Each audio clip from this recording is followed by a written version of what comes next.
და მაგას ქვია სახიზარი. მან გამოქვაბულში დრონი არა ყავს, თორე მან მიფრინდებოდი და რაღაცას ნახავთ. დრონი ისახჭირდება. ეხლა ამის რესტავრაცია რო ის არის ჩაწერებული არ ვიცი, მაგრამ ეს დრონი დაგჭირდება. კომუნისტების დროს აი ეგ არის გაკეთებული.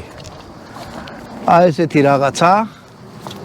ფავნისი წმინდა გიორგის დარბაზული ეკლესია აგებულია მე-10 საუკუნის, კედლის მხატვრობა მე-11 საუკუნის. ძეგლი დაცულია სახელმწიფოს მიერო.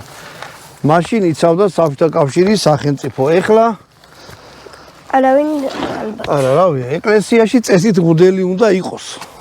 უნდა იყოს. მე ეგრე მიმაჩნია. რატომღაც არ არის. ეს ეთყობა, რომ აი ეს კედელი ძველია. ეს უკვე ზემოდან ახალია. ანუ ყველა ვარიანტში რა. ვიცი რკონში ბევრნი დადიხართ, ნუ დაიზარებთ, აქეთ რო შემოხვალთ. და მაგისთვისაც მზად იყავით, რომ აი ეს კარები დაახვდებათ ესე დაკეტილი. კამერით გაჩვენებთ, შეგინთ რა არის? უბრალოდ უკვე გაჩვენეთ. თუ იცით ვინ გასაღებულისაც აქვს? შეგინთ რომ შევდიხარ.